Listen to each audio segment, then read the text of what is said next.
14장 1절부터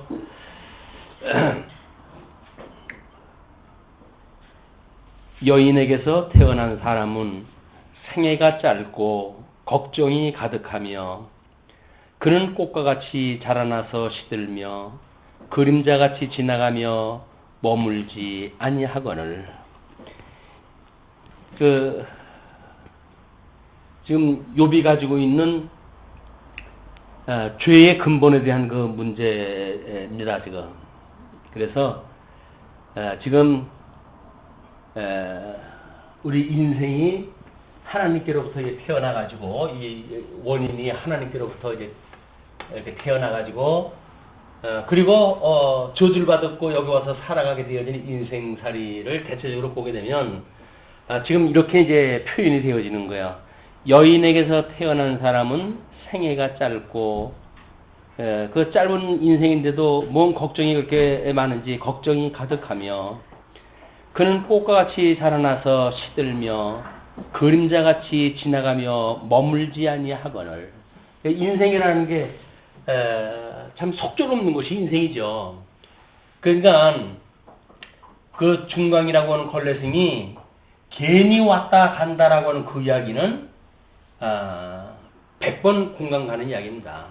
인생 뭐 철좀 들어가지고 뭐 그렇게 공부할 것도 많고 연구할 것도 많고 궁금한 것도 많고 그래서 치열하게 배우고 신앙생활에 해오고 이래가지고 도대체 인생이 뭔가를 끊임없는 질문을 가지고 살았지만 끝내 답을 얻지 못하고 가잖아요. 여기서 답 얻고 가는 사람이 없어요. 얼마. 우리 인생으로 태어나가지고 인생이 뭔지 답을 알고 가는 사람이 몇이 없는데 하나님께서 그걸 몇을 불러다가 그걸 주셨다니까요. 그런데 세상 사람들이 사는 것도 똑같이 달라고. 이거보다 더 많이 달라고, 이 여인이면. 아니, 뭐, 하나님한테 뭐, 이렇게, 이런 은혜를 깨닫고, 죽었던 영이 살아났고, 그래서 정말 영원한 생명을 누리며 살아간다고 하는 그것이 가치로운 거란다? 라고 이야기를 갖다 해주신데도 불구하고, 그거는 이제 받아놨으니까 당연한 거고요. 나머지 거, 세상 사람들이 가지고 있는 것도 주세요. 라고 이야기를 갖다 하니까, 이게 성도가 되었음에도 불구하고, 똑같이 안 믿는 사람들하고 똑같은 가치를 가지고 추구하고 살아간다. 이 사람들 하는 이야기가 그 여인에게서 태어난 사람이 생애가 짧죠. 70년 80년 살다 가는 인생들이니까. 근데 그 짧은 인생 사는데도 걱정이 가득하다고 그래요. 오늘 아침에 올 때까지 어떤 걱정을 안고 오셨나요? 우리 어디 배를 타고 가다가 쪽배에 혼자 앉아가지고 뱃일을 갖다 하시는 분이 있더라고요. 그랬더니 어떤 사람은 한가롭게 이제 그런 걸 이야기도 하고 외롭게 때는 동 그렇게 이야기했다 하고. 그런데 가만히 생각해 보니까 야, 망망대해 혼자 있는데 저 사람 속에는 도대체 어떤 걱정으로 가득 차 있을까? 그런 걱정이 들더라고요. 그러니까 혼자 있든 여럿이 있든 마찬가지예요. 마찬가지로 인생들은 다 근심 걱정을 넣고 사는 거예요. 근심 걱정을 넣고 사는데 사람들이 왜 이 왕따 당하는 게 무서워합니까? 힘든 거예요, 그러니까. 그래서 대체적으로 보편적인 어떤 이런 그 진리 안에 우리가 산다고 했을 때 위로가 돼요, 이게. 왜? 옆에 봐도 그렇게 살고 저쪽 봐도 그렇게 살거든요. 그러니까 우리가 이렇게 살아야 편한 거예요. 근데 이렇게 살지를 않고 특별한 케이스로 살려고 그러니까 괴로워지는 거예요, 이제. 겁이 나고. 겁이 떡 나는 거예요. 이거 나만 이렇게 사는 거 아니야? 나만 괜히 쏘아가지고 이거 살다가 끝날 그 천국도 없으면 어떡하지? 이런 걱정 가지고 사니까 죽어가지고 가는 천국을 우리가 염려하면 사니까 우리가 정말 육신을 가지고 살면서 기업의 영광을 찬양을 갖다 하는 그걸 끊임없이 익힌곡으로 하면서 살아가는지 이 하나님 나라 누리고 살아간다고 하는 그 확인들 아니에요? 이게 하나님과 함께 있다고 하는 증거고 그리고 우리가 구원받았다고 하는 증거고 이 확신 가운데 살아가는 그거죠, 이게. 확신이라고 하는 것이 믿습니다 해놓고 방언하는 게 확신인가요? 아닌 거 아니에요. 하나님의 기업이라고 믿어지기 때문에 우리가 그것이 거기에서 우리가 행복하고 그 안에서 하나님과 더불어 사는 우리들의 이 신앙생활이 행복이라고 하는 것이 믿어질 때, 여기가 이 천국이구나 라고 고백을 하면서 살아가는 거란 말이에요. 그리고 육신의 상만 벗어버리게 되면 영원한 천국에 사는 거죠. 육신의 상에 거할 적에는 뭐 여기가 천국이나 생각 안 하잖아요. 조금만 더 뭐 다고 해가지고 욕심으로 가득 차고 천국은 온데간 데 없이 살다가 육신 상만 벗어버리게 되면 천국 보내달라고 그러는데 천국이 그런 천국이 어디 있어요. 믿음으로 우리가 누리는 이게 좀 우리 믿음으로 사는 거 아니에요? 영으로 우리가 영생을 얻은 것도 믿음으로 영생을 얻은 것이고 몸이 다시 사는 것도 이게 영생으로 우리가 믿음으로 사는 거란 말이에요. 지어져가는 성전으로 이게 성전인 것을 우리가 깨달아가고 그래서 믿음으로 살아가는 거란 말이에요. 그러면 지어져가는 성전이 하나님의 집이고 하나님 나라인데 거기서 아무런 의미도 없다. 성도의 거룩한 삶에 대한 아무런 그런 저항도 없다. 라고 한다면 그 하나님의 집이 아니죠. 우리 지어져가는 성전으로 스스로 우리가 봐야 지어져가는 성전이니까 이게 하나님의 집 아닙니까? 근데 지어져가는 건 우리가 여기서 느끼지도 못하면서 어떻게 하나님을 느끼냐고요. 지어져가는 성전으로 느끼는 거지. 우리 집이, 우리의 이 장막이 정말 지어져가는 성전으로서의 의미가 있고 가치가 있다. 라고 하는 것이 하나님의 나라이기 때문에 하나님의 나라라고 한다, 이 나라의 백성이라고 한다면 당연히 지어져가는 성전으로서의 감지가 되어지는 거예요. 그리고 그것이 가치롭고 그것이 행복하고 그것 때문에 즐겁고 하나님이 함께 하시는 걸로 그 일로 인해서 세상으로 인해가지고 가정은 핍박을 받는데도 불구하고 그 일로 인해가지고 우리가 기뻐하는 일이란 말이에요. 즐거워하는 일이고 그게 하나님으로 즐거워하는 일 아니겠어요?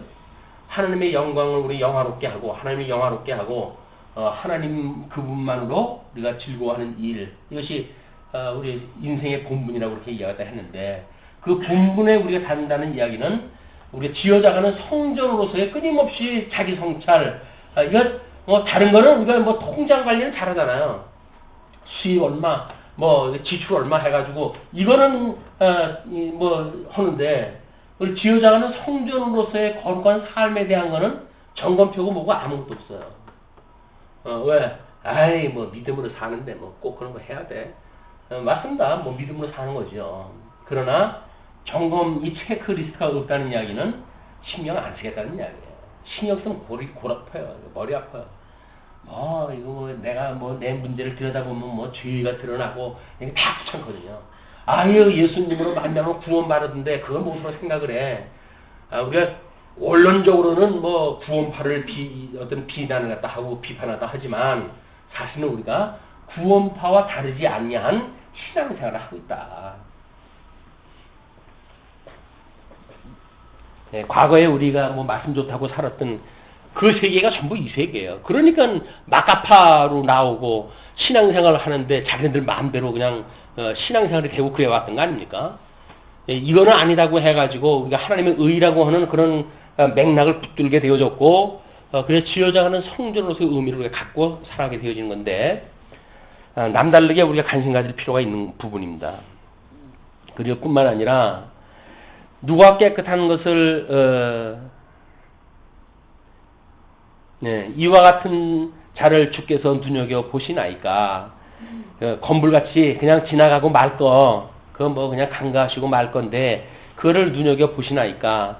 나를 주 앞으로 이끌어서 재판하시나이까. 나는 주님 앞에 아무것도 아닌 것 같은데, 어쩌게 저한테 그렇게 관심을 갖고 계십니까? 그런 그 이야기예요. 근데, 하나님과 관심 안 갖게 된다고 한다면, 하나님하고 상관없는 사람 아니겠어요? 나 좀 내버려둬요. 라고 말한다는 이야기는, 하나님하고 상관없이 살고 싶어요. 그 이야기 아니겠어요? 그건 징탕, 여기서 같이 추구하고 살다가 가겠다는 이야기인데, 구원받은 성도로서는 말할 수 없는 그런 그 이야기입니다. 근데도 불구하고, 그런 이야기를 할 수가 있는 거예요. 누가 깨끗한 것을 더러운 것 가운데서 낼 수 있으리까 하나도 없나이다. 그러니까 내가 죄 가운데 잉태가 되어졌다고 한다면, 그렇게 사는 것이 마땅한 일이고, 그의 나를 정하셨고, 그의 달수도 주께 있으므로, 그의 규례를 정하여 넘어가지 못하게 하셨사온즉 이렇게 되어진 것들이 다 거품이고 없어질 것들이고 그래서 죽는 날도 우리에게 당할 그런 그 일도 하나님께서 이미 다 정해진 대로 되어지는 일인데 하나님께서 특별히 규례를 주어가지고 그걸 넘어가지 못하게 하신 사람들이 있다. 그게 바로 우리 둘째 돌판 이후의 규례의 영의 규례. 그걸 가지고 성도가 거룩해져 감을 배우는 일이다. 물론 구약 성경은 끊임없이 오실 예수 그리스도의 예표적인 사건으로 공부를 했다 하지만 우리는 오실 예수님을 그걸로 이루어졌다는 걸 믿는 거 아닙니까? 주님께서 그렇게 해서 우리를 거룩하게 하셔서 우리를 하나님 앞에 나아가게 하셨구나 라고 믿어지면 우리가 그의 규례를 정하여 넘어지지 못하게 했던 그 선 바깥에 있는지 안에 있는지 우리가 살펴볼 일이기도 합니다. 그에게서 눈을 돌이켜 그가 품꾼같이 그의 날을 마칠 때까지 그를 홀로 있게 하옵소서. 하나님께서 함께 한다고 하는 것이 너무나 힘들고 이렇게 어려움을 주는 그런 그 일이 피할 수 없는 일이니까 이제 하나님께서 나에게 원했던 두 가지 일을 나한테 너무 신경 갖지 말아주세요. 내가 죄 가운데 있었고 그런 죄로 인해 가지고 이런 결과가 나온다고 한다면 피할 수 있는 방법이 아닙니까? 다만 규례를 통해서 넘어가지 못하게 하셨으니 이런 고난의 일랑 이제 그쳐주세요. 그런 그 일이죠. 그러면서 이제 7절로 12절까지 욥이 죄의 결과인 죽음 앞에서 절망을 느낍니다. 나무는 희망이 있나니 찍힐지라도 다시 움이 나서 연한 가지가 끊이지 아니하며 이걸 우리 시가서의 선지자들은 상한 갈대를 아주 꺾지 아니하시고 이런 거 이제 식구로 표현했다 했어요. 똑같은 맥락입니다.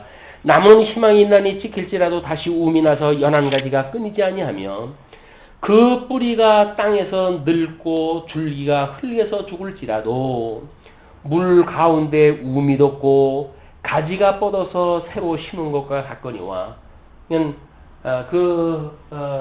우리 하나님께서 구루터기로부터 새싹이 나게 하신다는 이거는 선지서에서 이야기했던 건 끊임없이 예수 그리스도 부활에 대한 예표적인 사건을 소개했던 내용들이죠.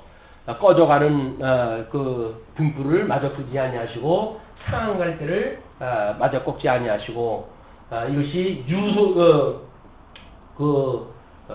바벨론의 포로로 끌려갔던 거기로부터 다시 회복을 시켜주신다고 하는 그런 그 내용이었죠. 그러니까 장정이라도 죽으면 소멸되나니 그런 그 나무 같은 거는 다 썩고 다 없어진 것들 같아도 다시 나지만 사람은 장정이라도 죽으면 소멸되나니 인생이 숨을 거두면 그가 어디 있느냐. 그 인생이라는 건 호흡에 있는 건데 우리가 살아있다라고 하는 건 호흡하느냐 안 하느냐 문제 아니겠어요? 근데 일용을 양식으로 해가지고 성령으로 이 하나님의 기운으로 지음을 받은 그런 그 영이 중생되어진 성도가 성령의 호흡을 통해 가지고 생존되어져 있지 않는다고 한다면 믿지 않는 사람들 죽음하고 똑같은 거죠. 이거는 우리가 호흡을 갖다 한다는 이야기는 들숨과 날숨이라고 하는 단순한 생물학적 호흡이 아닙니다. 성령의 호흡이 함께하는 걸 우리가 인지하는 거예요. 성령이 나와 함께 하신다. 말씀을 공부할 때마다 깨달음을 주시고 하나님의 기뻐하신 뜻을 분별하게 하시고 하나님을 향해서 눈을 돌리게 하시고 끊임없이 그 일을 갖다 하신다. 성령이 우리들로 하여금 이 호흡을 갖다 함께 하시는 그 하나님을 우리가 믿고 살아가는 일, 이것이 지금 이 욥으로서는 이게 없는 인생을 갖다 이야기를 하는 겁니다. 장정이라도 죽으면 소멸되나니 인생이 숨을 거두면 그가 어디 있느냐. 물이 바다에서 줄어들고 강물이 잦아서 마름같이 우리 아무리 강물이 홍수같이 내려가더라도 바다에 머무르게 되면 이미 해면수하고 같게 돼버리고 말잖아요.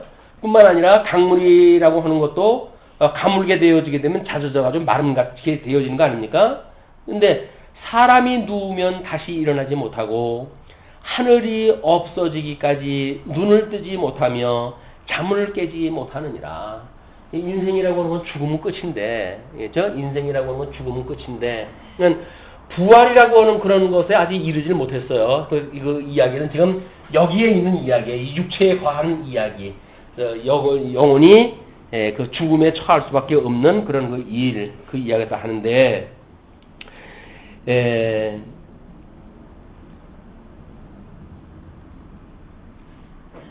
장정이라, 그 15절, 주께서는 나를 부르시겠고, 나는 대답하겠나이다. 완전한 사망에 이르지 않게 하시고 주님께서는 나를 부르시겠고 나는 대답하겠나이다. 주께서는 주의 손으로 지으신 것을 기다리시겠나이다. 하나님께서 이미 예정하신 것이 버릴 것이 있고 취할 것이 있는데 이제 그 욥은 하나님께서 완전히 죽는데 버리지 아니하시고 장정이라도 죽으면 이제 다시 끝인데 주께서는 나를 부르시고 이런 죽음의 지금 문턱에서 나를 부르시고 나는 대답하겠나이다. 주께서는 주의 손으로 지으신 것을 기다리시겠나이다. 하나님의 뜻을 이루실 겁니다. 내가 이제 이런 죄를 어렸을 적에 죄를 기억을 하고 그거로부터 말미암은 인생이 죄 때문에 이렇게 고난받을 수 없는 환경, 땀을 흘리지 않으면 먹을 수 없다라고 하는 저주받았던 인생, 그 근본을 깨닫고 우리 주님 앞에 나아가니 주님께서 나에게 응답하옵소서, 그런 그 이야기입니다. 그러면서 그러하온데 이제 주께서 나의 걸음을 세시오니 나의 죄를 감찰하지 아니하시나이까. 하나님께서 나의 걸음걸임을 갖다가 전부 점검을 갖다 하시고 뿐만 아니라 나의 죄를 감찰하고 있는 게 아닙니까? 그러니 주는 내 허물을 주머니에 봉하시고 내 죄악을 싸매시나이다. 주께서는 나의 그런 그 죄를 다 고발하지 아니하시고 주님께서 예수 그리스도로 말미암아 우리의 모든 죄를 덮으시고 사랑으로 덮으신 거 아니에요? 봉했다라고 하는 얘기는 뭘 덮었다는 이야기 아닙니까? 예수 그리스도의 사랑으로, 그죠? 예수 그리스도의 사랑, 하나님의 사랑을 예수 그리스도로 말미암아 성도들에게 인쳐주셔서, 그죠? 이렇게 모든 허물을 덮는 사랑, 하나님은 인생의 모든 허물을 덮는 사랑으로 그것이 예수 그리스도의 죽으심이란 말이에요. 그 사건을 통해서 우리를 구원하셨던 주님, 주는 내 허물을 주머니에 봉하시고 내 죄악을 싸매시나이다.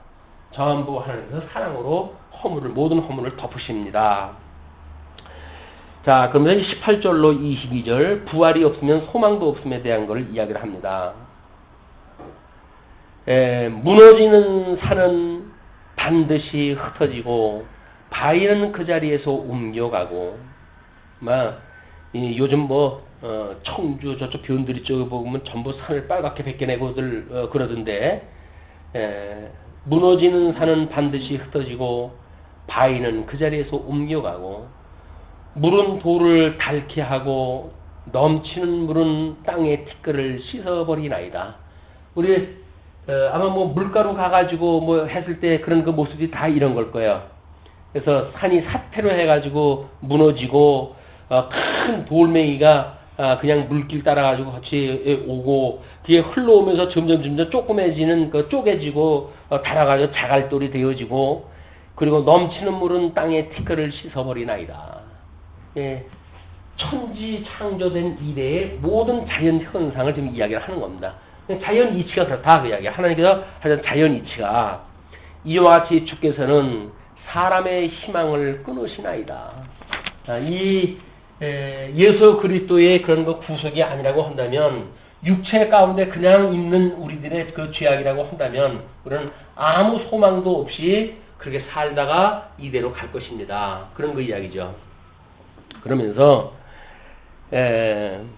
주께서 사람을 영원히 이기셔서 떠나게 하시며 그의 얼굴 빛을 변하게 하시고 쫓아 보내시오니, 제일 그 겁나는 게 얼굴빛 변하는 거예요. 하나님께서 우리를 향하셨던 자애스럽고 자비로웠던 그런 그 낯빛이 변해가지고 왠지 눈꼬리가 올라가고 이렇게 되어지게 되면 이게 공포인데, 주께서 사람을 영원히 이기셔서 하나님께서는 이제 인간 창조하신 분이니까 떠나게 하시며 하나님께로부터 떠나가지고 저주 아래 사망 권세 아래 살게 하시고, 그래서 그의 얼굴 빛을 변하게 하시고, 그러므로 그 안에는 공의만 있는 거죠. 하나님의 공의, 이 하나님의 자비성을 이야기하는데 우리는 아가서에 대한 이야기를 하나님의 자비성이라고 이야기를 했잖아요.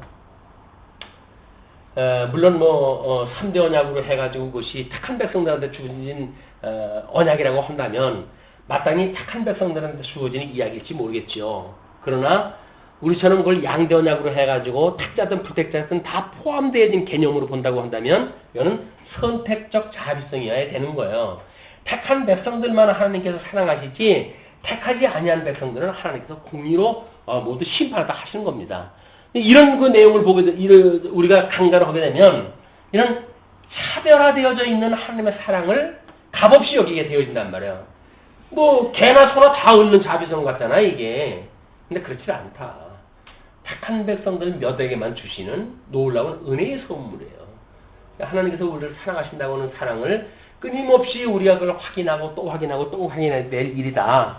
하나님께 십자가상에서 이 사랑을 확증하셨다고 그랬는데 그렇다고 한다면 끊임없이 우리는 예수 그리스도 확증을 갖다 하셨던 그 예수 그리스도 이분을 우리가 생각하는 일이야말로 매일같이 우리가 먹는 일이고 마시는 일이고 기거하는 일이고 모든 일이 이분이란 말이에요. 구약에서 언약되어졌던 모든 규례가 이분에 대한 그 예표였던 것처럼 이제 이분으로 말미암아서 온 신약교회에 대한 모든 것들이 말씀으로 먹고 사는 성도들의 삶이라고 한다면 이분 생각인 거예요. 오직 우리가 오직 이분만을 생각을 해야 되는데 우리는 그분은 뭐 늘 생각한다고 전제를 갖다 해놓고는 보편적인 가치 아래서 우리가 저분을 잊어버리고 살아가고 있다. 우리 예수 그리스도만 생각한다고 한다면 여기서 걱정거리도 근심거리도 갈등도 있을 까닭이 없어요. 그게 있다는 이야기는 뭐예요? 예수 그리스도 잊어버리고 있다는 거예요. 하나님의 사랑을 잊어버리고 있다는 거예요. 확증되어졌던 그 하나님의 사랑을 잊어버리니까 그러니까 여기서 우리가 두려워하죠. 왜 두려웁니까? 하나님의 낯이 변했을까봐 두려우는 거 아니겠어요? 그게 아니다. 하나님이 우리를 사랑하신다고 한다면 확인되고 확증되었다고 한다면 우리는 하나님께서 우리를 그렇게 외면하고 있을 까닭이 없잖아요. 외면하지 않고 있다고 한다면 우리는 뭐예요 결국은? 하나님의 뜻이 무엇인가를 끊임없이 분별하게 되어지는 일이란 말이에요. 외면하지 않는데 왜 뜻을 모르겠어요? 하나님이 우리를 상하시는데 왜 상하시고 계신데 우리를 상하시는 하나님의 뜻이 무엇인가를 우리가 왜 모르겠어요? 낯을 변하지 않고 하나님께서 우리한테 자애한 눈을 갖다 우리한테 보여주신다고 한다면 하나님께서 우리를 사랑하신다고 하는 사인이로구나. 이거 알 거 아니겠어요? 근데 사인이 아무리 하나님의 뜻을 봐도 사랑한다고 하는 낯이 보이질 않아. 하나님 날 미워하시나? 뭐 이렇게 느껴진단 말이에요. 왜? 보편적인 진리 가운데 있는 우리들이 여기서 말하는 이 고난을 세상 방식으로 해석이 되어졌을 때 우리는 이 고난이 하나님의 자비로 보이진 않고 공의로 보인단 말이에요. 벌로 보인단 말이에요. 벌로. 아니 하나님께서 당연히 독생자까지 아낌없이 죽이신 분인데 우리 우리 이 영도 살리신 분인데 육체가 가지고 있는 이 죄 때문에 하나님께서 우리를 갖다 이렇게 하시지는 않을 거 아니겠어요. 그냥 끊임없이 우리가 우리에게 죄진 자를 사하여 준 것처럼 우리 죄를 사하여 주옵시고 우리를 시험에 들게 하지 마옵시고 악에서 구하옵소서 라고 하는 이 기도가 실질적인 기도가 되게 되는데 실질적인 기도가 그냥 거의 중문 단계로 되어진 거예요. 중문 단계로. 이 입력되어 있는 중문 단계로 되어지기 때문에 원수 사랑, 우리에게 죄진 자를 사랑, 백대나리온 빚진 자에 대한 그런 사랑, 이런 걸 찾아볼 수 없다는 이야기는 뭐예요? 이미 저기 잊어버리고 살고 있다는 거예요. 우리가, 여기서 어떻게 그거를 지어져 가는 성전으로 해가지고, 받은 은사를 따라가지고, 믿음의 분량을 따라서, 믿음의 분량은 이제 이렇게 되어지겠죠. 주신 은사를 따라 살아가는 거 아니겠어요? 그럼 이게 주님의 몸된 교회 성도들인데 성도가 있는 위치가 다 다르죠. 다 다른데 여기서 자기가 뭐라고 나 닮아라 할 이유가 뭐가 있냐고요. 이 사람은 이쪽에서 이 은사를 갖다가 지금 해가고 믿음의 분량을 따라서 살아가고 있는데 그냥 이걸 자꾸 끌어올리려고 하니까는 힘들어한단 말이에요. 그래서 우리는 절제에는 인내가 필요합니다. 오래 아이들 성장하고 생명이 자란다고 하면 오래 참아야 되는 거예요. 자기 속전속결 그냥 자기 말 한마디 떨어지게 되면 일사불란하게 움직이고 그거는 세상 속에서 이야기하는 군대 이야기죠. 여기서 말하는 일사불란하다는 이야기는 하나님의 뜻에 대한 일사불란이에요. 그래서 인간이 봤을 적엔 무질서한 것 같아요. 끊임없이. 근데 하나님이 보시기에는 다 일사불란하게 자기 일을 하는 거예요, 여기서. 그걸 뭐 자기 몫에 안 당한다고 뭐 끌어당겨가지고 뿌리채 뽑아가 내느라고 난리가 나고요. 그래도 끝내 이거 버려버리는 거 아니에요. 버려지지도 않겠지만 그의 아들들이 존귀하게 되어도 그가 알지 못하며 그들이 비천하게 되어도 그가 깨닫지 못하나이다.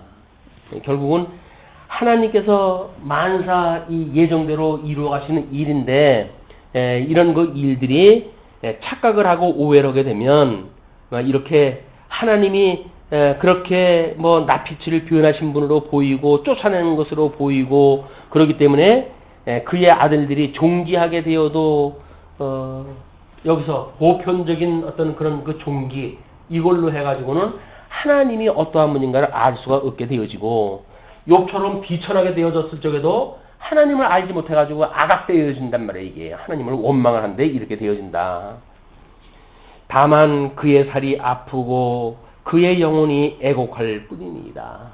지금 하나님 앞에 이 고백을 갖다 하는 욥의 그런 그 신앙 고백이 그의 살이 아프고 하나님께서 지었던 이 그 살이 아프고 그의 영혼이 애곡할 뿐입니다.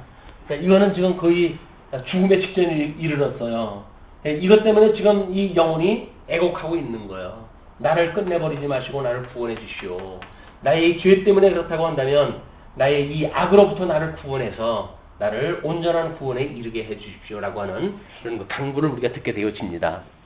물론 그런 그 이야기가 우리가 성경 신학적으로 알고 있는 형식으로 설명이 되어지니까 욥이 마치 그런 신앙을 가지고 고백을 한 것처럼 우리는 해석이 되어졌죠. 그러나 본문에 보게 되면 그렇지가 않은 거예요. 이제 욥은 그렇지가 않은 거예요. 다만 우리가 성경 신학적으로 해석을 하니까 욥이 가지고 있는 그 상황이 만약에 예수 그리스도에 대한 예표적인 사건이고 그것이 예수 그리스도 한 몸 되어진 성도의 입장으로 해석되어진다고 한다면 우리는 그런 해석하에 살아갈 수 있게 되어진다. 믿음으로 살아가게 되어지는 일이라는 거죠. 네, 욥기를 만약에 성경신학적 입장이 아닌 그런 거 가지고 본다고 한다면 2장서부터 41장까지는 아무 도움이 없어요. 성도들한테. 무슨 도움이 있어요? 그러니까 구약성경 욥기 강의하시는 설교하시는 분들을 보게 되면 1장, 2장 그리고 42장 외에는 안 합니다. 설교가 없어요. 물론 이제 성경 뭐 공부 시간에는 그걸 풀어가지고 쭉쭉 하시는 분들은 있죠. 그냥 설교 시간에 그걸 강론을 안 해요. 왜 그럴까요? 아무런 도움이 안 돼요.